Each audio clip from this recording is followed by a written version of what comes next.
Welcome to With Love, The Chambers. Where life, laughter, and lasting lessons meet. We're The Chambers, a husband and wife navigating faith, family, and everything in between. Here we share real stories, heartfelt conversations, and a whole lot of love. Because life isn't perfect, but God's grace sure is. So pull up a seat, grab a cup of coffee, or go ahead and sip that tea, and join us for honest talks, laughs, and the wisdom we're learning along the way.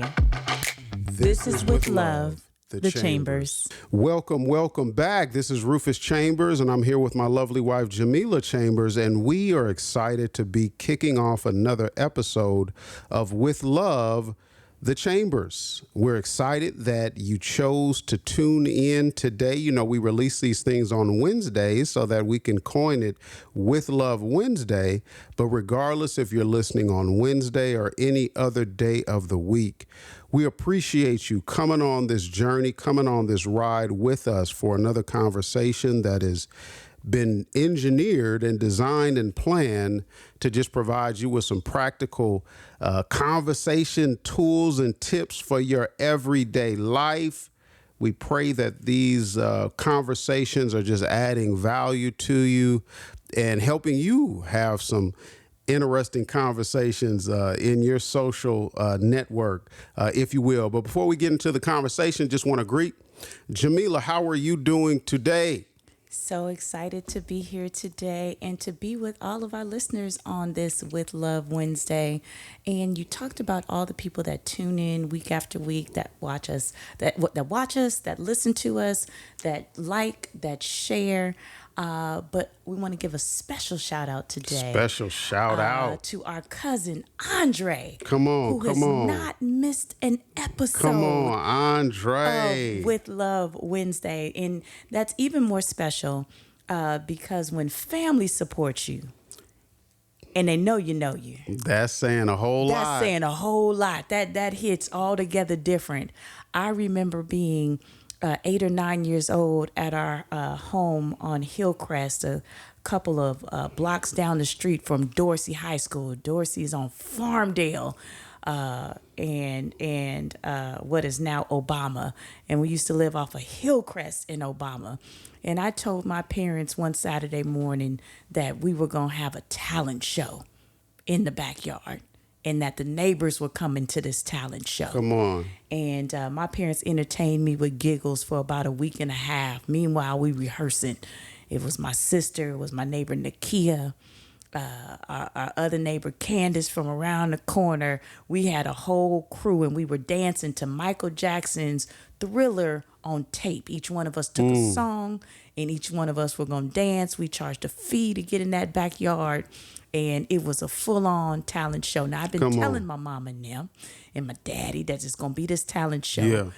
Yeah. They low-key didn't believe me. They woke up on Saturday morning with a bathrobe on to head to the backyard for the talent show to be greeted by all the neighbors. Yeah. Who were in the backyard. I thought she was playing. Who were in the backyard preparing for this talent show. So when you tell your friends and your family you got a podcast, and listen to my podcast and support my podcast. And me and Rufus doing this thing on the podcast. Now, some of our friends and family, God bless them, they be the last ones to listen. It be the other people telling them, I saw your baby's podcast. Yeah. Exactly. But not Andre. Exactly. I say all that to say, not Andre. That was a long way around to get back to Andre. Listen, I say all that to say, because I had to have a real life example. Because I was thinking, was Andre in the backyard? I was like, that's what I was. That's what I was like. Now, if he was, I had never heard that. I've heard that story maybe a dozen times. But low key, Andre might have been in the backyard. Low key? Andre has to tell us if he was in the backyard because he might have been. He was of age to be in the backyard. Okay. And so he probably would have been. He might not have remembered. He probably would have been only 3 or 4 when this particular backyard incident happened. Okay. So he might have been of age. That would not have been uncommon for him to be in the backyard. Okay. So Andre, you have to tell us, yes or no, were you in the backyard for this infamous talent show in the backyard? But unlike some of our friends and family that be like, okay, baby, with that with that good talent show and with that podcast y'all doing. Andre don't miss an episode. Andre's always liking, he's always sharing, always reaching out to us via text, reaching out to us on social media, staying connected with us on this journey in particular, and then for your family to do it. In all seriousness, for your family to do it, that says a whole lot. That says a whole lot. So thank you, Because Dre. everybody's not doing what Andre's doing, thank shall you, we Dre. say. So we appreciate you, man. Dre deserved that whole shout out. Thank you, Absolutely. Thank you, We Dre. thank you for your support. We thank you for the Yes. comments you be dropping on TikTok Yes. and It's about time for y'all to Facebook start and fighting Instagram. about the NBA season too. No, I get it. I get some of his concern Well, yeah. about the beloved Lakers, Yeah. So y'all usually have a good back and actually, forth this time of the year. Yeah, we were more aligned than what was previously aligned. Okay. I'm not going to get into the particulars. It's always in now. good fun. Yeah. It's always in good fun this time of the absolutely. year. It's always in good fun. Absolutely. Yes. And he's been a Laker fan longer than I have, Yes, so that is true. So he has some additional context that I don't have, and that I don't have or did not have. So Yes. now over the years, I'm coming to some of his understanding. Yeah, some of it you just had to be native born. Absolutely. Now that you've been here a long time, it's catching up. It's making a little bit more sense. Yes, I understand. So thanks again, man. We love you. We Love you, Dre. appreciate your support. Thanks for hitting the share button, hit the like button, hit the subscribe button. And, just a quick shout out. Regardless of where you're listening to it, this episode is available on all major platforms, including YouTube, including Spotify, including Apple Podcasts, including Apple Music, including iHeartRadio, including Podbean, and a few other platforms. So, we are not hard to find, shall we say. We are not hard to find.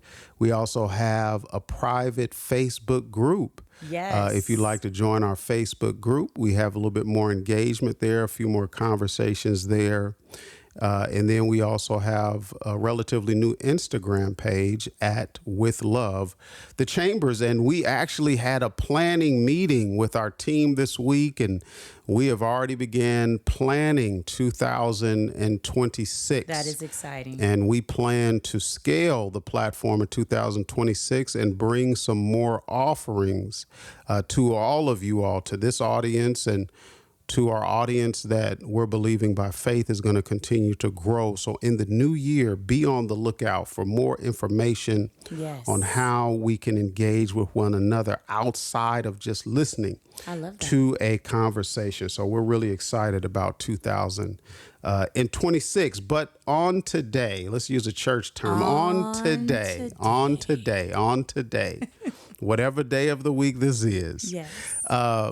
Jamila, we've been talking offline about how to have a conversation. Obviously now, I'll just say for myself, I am listening to messaging and stories on social media and podcast platforms just a little bit more strategically. Yes. A lot of this stuff I was immune to, or I didn't really pay it close to mind. But now that we are in this space together, I am just doing some R&D, some research and development, just trying to better understand, what's happening in culture, and then how we can try and influence people in this noisy culture. And, one of the things that's really been on my heart is just, sometimes I feel like when we talk about relationships between men and women, in this crazy culture, sometimes within the faith and even outside of the faith, sometimes I feel like there just needs to be a timeout, a proverbial timeout where, both teams will kind of go to their sidelines and listen to some coaching, on how to get back on the field and advance the ball. And I feel like a lot of what I'm listening to now, it's a lot of us versus them. Instead of we. And, when I think about just trying to get back to some of the basics of healthy relationships, healthy dating principles and practices. That's what's really on my heart, and why it's on my heart. I'm thinking about the future, right, of our culture, the future of our family, the future of the church, and then the future of the Black community, in which we are obviously a part of, and which we live in. So it's a very packed concern that I have. And I think one of the things that I'm picking up on now is there are some messages and some narratives and some stories out there that have really picked up steam, over the last number of years. And I feel like some people are trying to bring that messaging into new relationships or into the dating scene. Yep. And sometimes I think some of those messages are counterproductive, or they're detrimental. They're doing harm versus doing good in trying to, develop, nurture, grow, maintain, and cement, strong, healthy relationships. Just, what are some messages or some things that are on your heart, like literally today, when we think about the state of the union, as it concerns relationships and this narrative and messaging that's just all over the place? Yeah. So one of the biggest themes that I think is just out there is just that theme of folks are no good. Men are no good. Women are no good. Men are no good because either they have certain preferences, or they're not qualified to be with me because I got too much going on and they not on my level. Women are no good because they just here to take from me. They not here to add to me. They want to be taken care of. They don't want to contribute. So there's just these competing narratives around just folks being no good. It's almost like if me and you was out there today and all we had was the only indicator we had as to whether or not we wanted to date anyone or talk to one another at all were these messages that were out there. It's like, what's my motivation? The overall theme I get is folks are no good, and it's just hard, and that sort of thing. And the other thing is, and then if I do invest and I do become vulnerable, that people are going to take advantage of me. Yeah. And mistreat me. Yeah. And again, I don't think that's gender specific. I think there are folks out there that are making the argument on, all ends of the gender spectrum. But just folks are no good. And if I do get with them, folks are going to take advantage of me.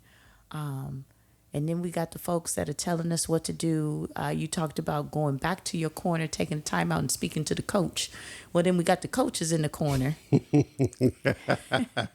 And the coaches in the corner, the coaches that are in the corner are Dr. So-and-so and Dr. such and such can I say it with a double negative? Ain't never did. Ain't never did. What they are trying to coach you. Yeah. And share a level of expertise that, quite frankly, they aren't qualified to have. You and I have been to many a good school and have been taught by professors who were not practitioners. Yes, that's true. They're academics. That's true. But they are not practitioners. That's true. And so sometimes some of the coaches need to become practitioners of the things that they are coaching and advising others into. So it's tough out there. Yeah. It's tough out there in this landscape. Yeah, and, I'll start with where you ended. The conversation on the coaches, it's interesting, because I feel like people can become subject matter experts by different avenues. Sure. And this is something that Brenda Bouchard, Back in the the day. author of A Millionaire Message, I believe that was the name of the book, he Millionaire talks Message, specifically about becoming a subject matter expert. And he was talking about this before. I don't even think people were using that vernacular. It's called the expertise industry. The expertise industry. And I think one of the things he mentioned was it can come by way of education. Mm-hmm. It could come by way of personal experience. Or, and this is something that was very interesting to me that he mentioned, and it's been so many years, but yes. I believe he said that expertise can come by way of engaging and interviewing and quizzing experts in a specific field. And then that becomes, it gives people the opportunity to share their research. And, you know, a lot of higher education, it's about collecting data, it's about reviewing data, and it's about matriculating and presenting data. And over time, you can become an expert.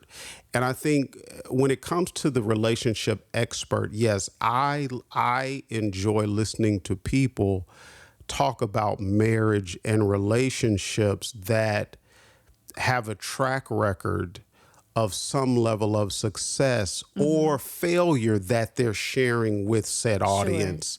I think when I get a little perturbed with some of the experts is when they get into a place where they're really trying to give their own proclivities or opinions center stage. Yeah.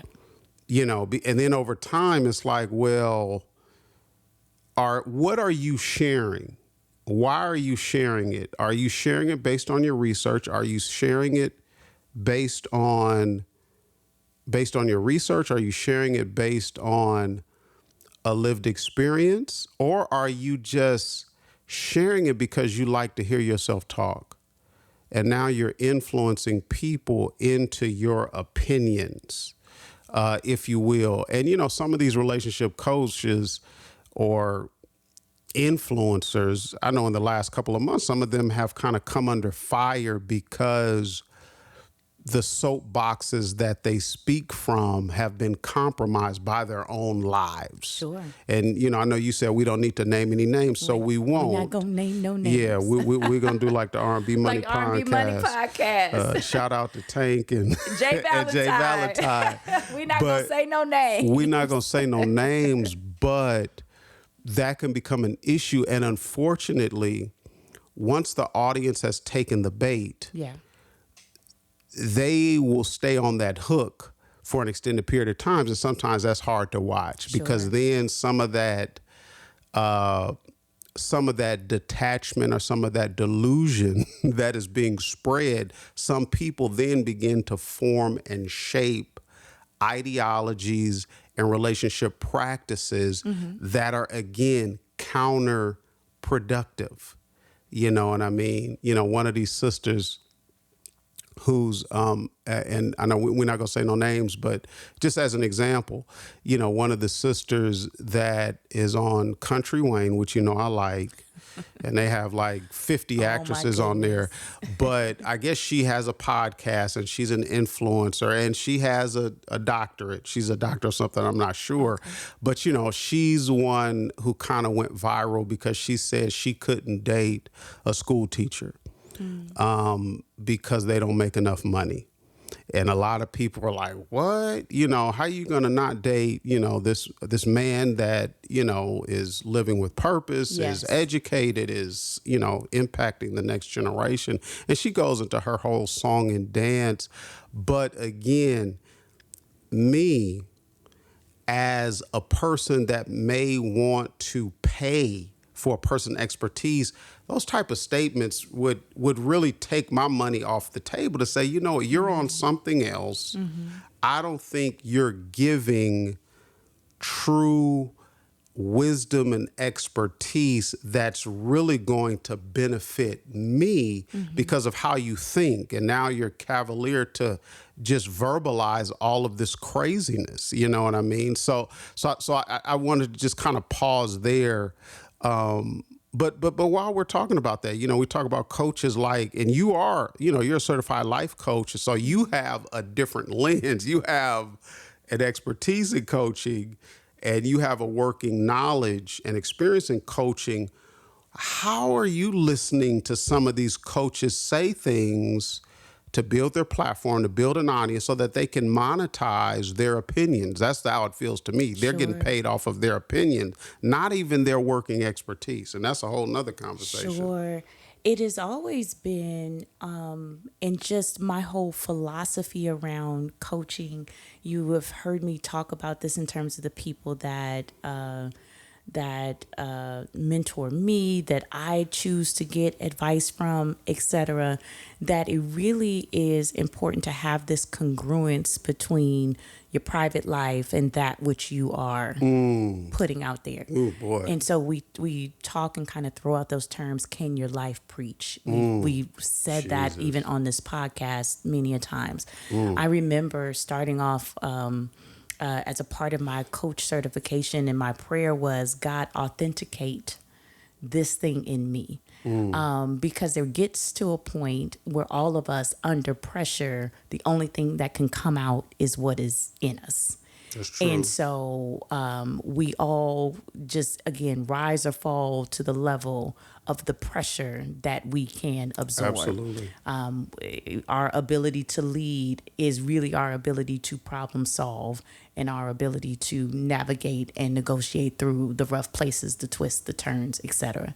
And so anytime you're talking about navigating other people through, whether it be in a professional context, a ministry context, a relationship context, it's important that you've got those tools and those things down for yourself, because you'll get snuffed out. And so I think what we don't want to conflate is followers and the social media life and all of the trappings of those sorts of things with actual results. Because we also have seen, and social media has been around long enough now, where we've seen rising stars fall. Like, we have seen someone be the hot thing, and they've got the platform, and they've got, the endorsements and kind of all the things. And don't get it twisted, we are looking to monetize this platform, right? So if you want to advertise on the With Love, the Chambers podcast, we are looking for those things too. Like, don't get it twisted, right? So there's nothing inherently wrong with that. Where the difference is, and with what I'm talking about, is you don't want to be a shooting star or getting there. That's good. And then you have the following, you have the people, you have the things, and your character can't keep you there. Yeah. Or again, the ability for you to manage through some of your private struggles. If you don't have the right infrastructure around you to just deal with the challenges of life, which we all have, those are some of the things that can, get you in trouble. So when we start talking about, who we are looking at towards relationship, it's like, can I follow you home? Are you doing any? This is the question I ask anybody. Are you doing the thing that you're trying to teach me? You're trying to teach me about financial and wealth management. Can you show me your portfolio and how you manage, your family's wealth or your family's finances within your relationship? You're trying to talk to me about, sustaining a healthy and long-term relationship. What's the longest relationship you've had? Have you had to navigate through ups and downs with someone and stick it through and stick it out? Yeah. With somebody when it gets hard? And so those are the things that, from my own kind of coaching vantage point, as I'm identifying people, and then even as I look at people, quote unquote, on social media, it's always been, can your life preach? Yeah. Does it have this Oh yeah, no, you've all congruence you or this alignment? You was ahead of the game with that. I'll be ahead of the game. Yeah. Rufus be like, what? What's wrong with that? I'll be like, Yeah. I'm forever. Yeah. Because there's something to that. And just because, and you've heard me even say that on this platform, just because somebody's celebrating and applauding you, because you good at making it sound good. Yeah. No, that's true. That's true. And there's a part of that you don't want to get caught up in. And I feel like you just opened up a pretty big conversation, because I feel like there's a nuance that we're talking about. and you and I have both had, professional therapy sessions. When we go into the therapy meeting, 1 hour once a week or 1 hour once a month, we don't have that expectation that the person that's counseling us is an expert or is perfecting everything we're talking about. So I do want to make that nuance between counseling, advising versus mentorship and coaching. We're talking about really mentorship and coaching. And I feel like what you just said, and I think it's something the listeners should peep, is like the expectation goes up. Sure, absolutely. When you're inviting a person into this immersive space with yourself. Sure. And literally we're kind of doing that now, with us, right? So it's like, wow, we're vulnerable even in this moment.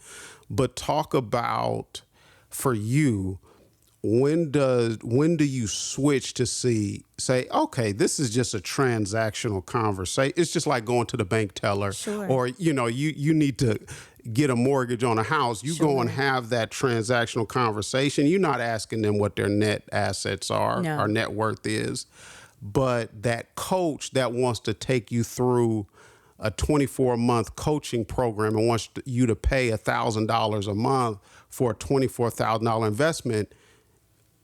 I'm assuming your expectation goes up. Talk about that, because I feel like the listeners, they need to be thinking about some of that. Sure, kind of the transactional relationships versus those that you let have a little bit more access to your life. What I would say is, and where it has manifested itself in my life personally and within our marriage and our life together, is it is 100% situational, and it depends upon the desired outcome.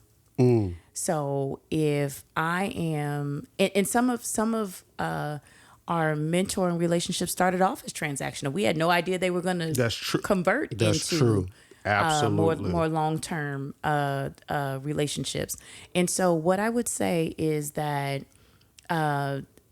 most relationships start off as transactional, and the mentoring part is earned over time, because there's a time component that needs to be put in that mix. You don't get to see a person in season and out of season and see how they respond and react and how they receive you on your best day and how they receive you on your worst day until you have those moments. And that could be a mentoring or a coaching relationship, or a romantic relationship. It's like, don't gloss over the dating process. There is a time where you get to know people, and you allow people to get to know you. And sometimes it is just coffee. And you discover when you were having those early meetings is, wow, this is a really good person for me to talk to and just get some quick hit, financial advice or relationship advice or career advice. But they kind of dropped a few nuggets, a few red flags, and it might not be red flags in terms of them being bad people, but our character just isn't aligned maybe, or we're approaching things maybe a little differently from a faith-based perspective, or there just isn't a stronger level of connection. And so, you know what, when I talk to this person, I'm going to keep it in the zone, in the zone where it can be the most fruitful for both of us, and it's not going to go any further than that. And then there are people in relationships and circumstances that might start off that way, but deepen over time, as with any relationship or any investment. But what I would say to the listeners, to kind of loop back around to what I think was the essence of your original question, was like, well, how do I know when somebody's a little bit more transactional, or how to navigate when they should have a little bit more access? I think you should just be looking for those markers? Are there people that share your value systems, your faith in your belief systems? Are there people that act with integrity within their own life or within their own business, within their own relationship? Are they people you want to see how to raise children? I remember, shout out to Victor and Sophia Inga. We shout them out a couple times on this podcast, but I remember they have 5 kids, 6 kids, 5, 6, something. Anyway, they have to tell the Ingas have to tell us how many children they have, but each and every one of them college bound, and our girls are very small at the time, and we were like, wait a minute, how are you training up all of these children and exposing all of these children, and they all have different interests. And if you are a parent, anybody got more than one kid, they got, even if they got the same mom and dad, they are just 2 different people. And so for them to have multiple children and to be able to pour into them and invest in them in ways that uniquely spark their own individual academic journeys, we were just amazed. And would ask a lot of questions and a ton of questions about how did you all do that? What level of exposure? How? That's good. And so, as with a ton of other things, the Ingas have walked us through over the years. Mm-hmm. But that was one thing in particular that was very, very important to me. So as you're looking for people that can mentor you and coach you through those things, you want to see that fruit on the tree.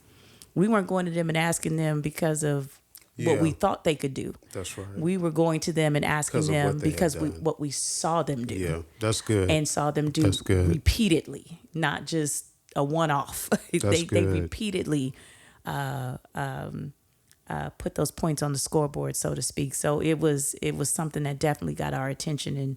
And as you're talking about who can speak into your life and help you navigate through relationships and career and all the things of life, look for that fruit on the tree. That's important. That's good. Look for the fruit on the tree. And I realize this conversation has taken a complete detour. Of course. We opened up talking about narratives, and there are no good men and there are no good women out there. Now we got deep into the rabbit hole of advising, counseling, because mentorship, and coaching. There's no script. There is no script. I think we were asked that once before. Like, how do y'all decide what you're going to talk about?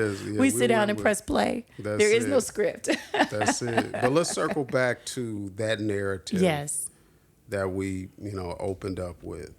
There are no good men. There are no good women. And I think our point that we're making is that some of these coaches and experts are feeding that narrative. Got way down here? Yes. Coaches and experts. Gotcha. Because some of those coaches are feeding those narratives. Sure.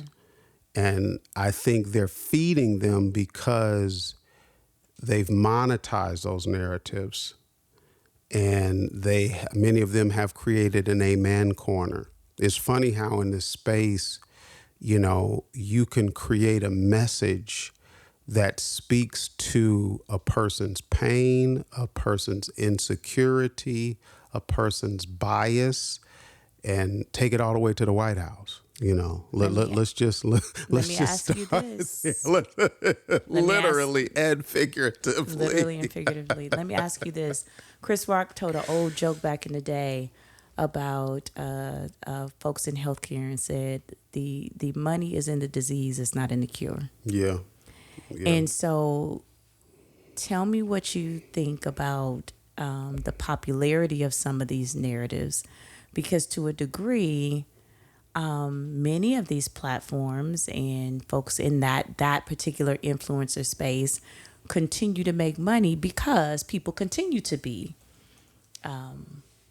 struggling with relationships or having difficulty navigating. So healthy and healed people isn't always lucrative in a sense. Well, this is what I believe now, and this is what I share with some close friends. I mean, obviously one of my closest friends is a relationship coach and relationship expert. And I feel like the need for relationship coaching and training, it can span the life of a relationship. Sure. It can be preparing to date. It could be dating. It could be courtship. It could be pre-marriage. It could be marriage. It could be hold on to the marriage. It could be getting through. So I believe the need is there. Mm-hmm. And I think the need is there because again, it's just not a native language for a lot of people. And I feel like over time, it's becoming less and less of a native language. I mean, you think about now, we engage with some teenagers here that they're making conclusions off of people based on whether or not they liked a reel or a post. Sure. They're making an extended evaluation based on a person's social media behavior versus engaging in a conversation with them and getting to know them. You know, so you talk about coaching. Can you imagine that generation 15, 20 years down the road being the head of a household? Yeah. And they grew up like evaluating based on social media. It's scary. So I feel like the need is there. I think some people have capitalized on the sickness and not the health or not the cure. I think that there's work to be done in the cure. Right. And I think that's why we're doing what we're doing. Right. We believe that, no, some people can be whole. They can be healthy. But the thing is, even whole and healthy, life happens. Sure. That's the thing. And see, that's the thing is like you can be in a great marriage, a great relationship, a great courtship, and no fault of the two individuals in the relationship, life happens. I was with a friend this weekend, and he's sharing about some life situations that are happening. And now he has to manage that, you know, with his wife. And it's like some people, may need a little support in that. And that's not about money being in the cure or being in the sickness and not the cure. But some of these jokers, they keep the disease going by some of the narratives. That's what I was speaking about. You know what I mean? And that's the part where listeners, you guys have to be discerning to understand, number one, is this person equipped and qualified to speak into my life? You know what I mean? Because, you know, going back to the young lady that says, I can't date a school teacher, to me, that is, it's ludicrous for a person to say that, unless you are just going to, back to the narrative, you feed into the narrative of, it's just about the money. Right. And that's why, and see, that's part of some of this social media disagreement is, I don't even know the year the song came out. You know, I'm not saying she's a gold digger by Kanye. Sure. You know, at that time, those were celebrities. They're making millions of dollars, but that has now creeped into common people where they're like, wow, is it just about money? You know, if a woman is saying that I can only date a man that makes six figures, they are losing out on a huge demographic of single men, number one. And then number two, what's the rationale? What is the mindset to say that a man or a woman's value is solely in their check stub or in their K-1 or in their 1099 statement? It's like, how did we get to that place? You know what I'm saying? And that's, and again, some of these coaches, they're fanning the flame. They're like, yeah, let's keep that going and keep these people propping us up all the time. They're struggling at home, you know, in their relationships. And from a culture perspective, where do we see a counter narrative? Because you're speaking and speaking about the music, and certainly we love to tell our good 90s stories about the origin of much of this music. And I think about reality Oh my television, goodness. where again it used to be kind of celebrities on TV, and now you even got the preachers got reality TV. So Yeah, they there, just so even relaunched a new one. so even from a faith based perspective, it is not uncommon to see your man and woman of God on reality television Yeah. or that sort of thing. So it is just such a difficult thing to navigate through. And when we talk about like, where do we get all these messages that I can't be vulnerable with someone, or someone's going to mishandle my heart, or I can't put myself out there, or everything is about we determine if we're equally yoked based on our socioeconomic status, or our highest degree earned. And I can't date the brother that went to trade school because I got a master's degree, right? Or vice versa. 6'3". That's Yeah. another one. Oh, the minimum height Oh, is the 6. minimum height. Yeah.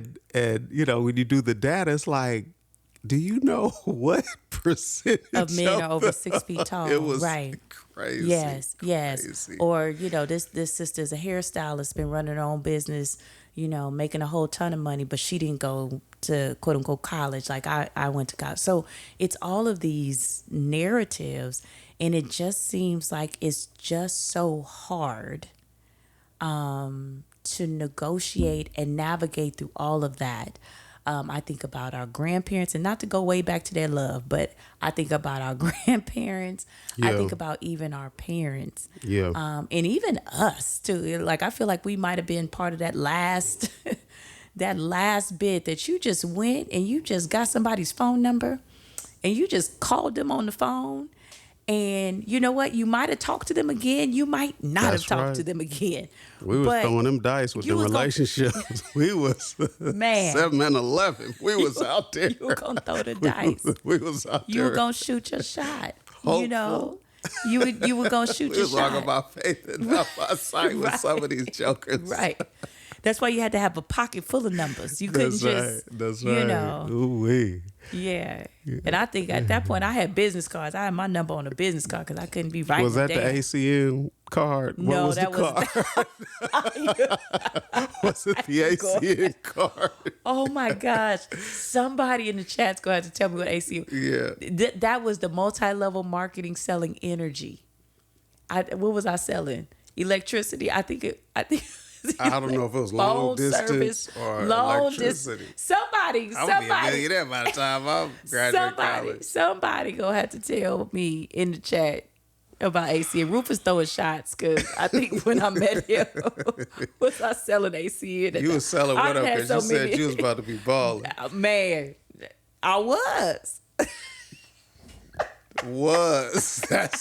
That's the key word. Was about to be. You a mess. But praise the Lord. But yeah, no, it's. No, I just had I had my number on regular cards. Oh, okay. Yeah, Yeah, just plain cards. okay, Yeah, got it. not the AC and Got shot. it. But Okay. anyway, we were just talking about how there was a simplicity Yes. around meeting people, around courtship. There wasn't. You got to have the privilege of getting to know people aside from Yeah, and I this feel other like stuff.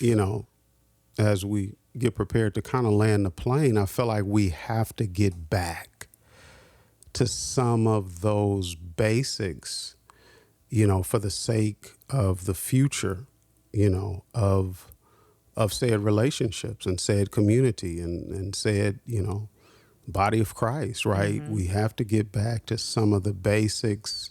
And I feel like part of that is having wisdom on how to compartmentalize some of the narratives. Mm-hmm. And that's the thing. And listeners, I think, and again, this conversation went completely different than what we thought. That's okay. But one thing I want to leave you guys with is, as you're listening to messages and narratives, you need to compartmentalize them. If it's entertainment, put it in the entertainment Sure, box, that's good. right? You may That's just good. want to laugh That's good. and text, your friends, but don't put that in the impartation or the learning or the coaching or the mentorship box. Because again, if you don't compartmentalize it correctly, you can then compromise your own mentality, your own behavior, your own relationship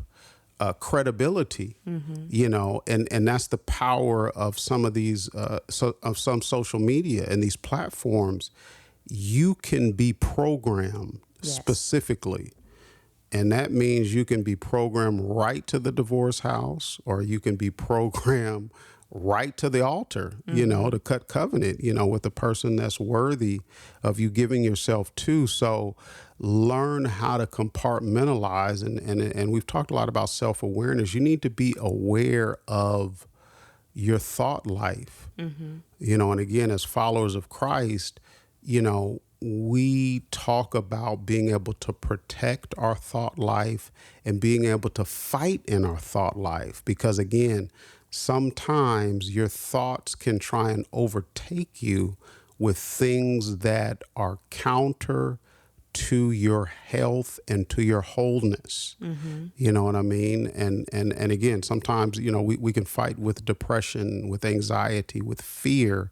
And sometimes when you're doing a post-mortem, it's like, what have I been listening to? What have I been reading? What have I been watching?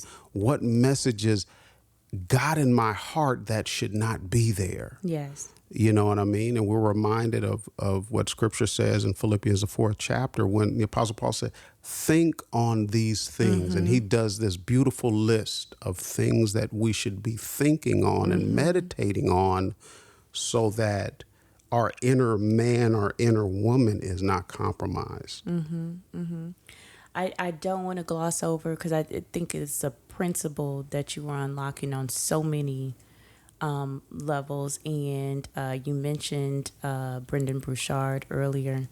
You mentioned thinking on these things and what we expose ourselves to. And it is just another reminder, just from a principle standpoint, that we are the sum total of every one of our relationships. That's right. We are the sum total of every one of our decisions. We are the sum total of good or bad, right? We are the sum total of these things that we have been exposed to. And oftentimes, and even when I work with students in my professional capacity, people get so dug in their heels between, this is what I like in a man, this is what I like in a woman, this is what I like in a career, this is what I like to eat, this is what I like to shop. Like, people are so dug in just on a variety of different things. And what you need to be careful about is not being so dug in that you turn off the ability to expose yourself to different things, because you really only know what you like, or who you like, or where you like to travel, or what like to do based on what you've been exposed to. That's right. So you don't know if that's your favorite food. You just know, out of all the food you've had so far, that's your favorite. Out of all the places you've traveled so far, that's your favorite. Out of every aspect of your career or things that you have done professionally to date, that has been your favorite. That's right. And so you might be able to get components and glimpses of things that are important to you, that you value. But just to stay open and continue to grow, to learn, to be inquisitive, to read, to close the exposure gap for yourself, like to continue to do those things, because we are all, continually growing, or we should be anyway. Yeah. And it's important not to dig our heels in and be so just locked in and rigid to what it is we might do. You never know what's around the corner. That's part of the basics that we're trying to get back to.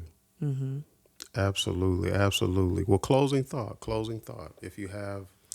a closing thought or a closing sentiment you want to share with the people? Yeah, it's so interesting. You said this conversation went roundabout, and we started one way and ended up another way, and I think that's just indicative of the closing thought that I want to share with our listeners.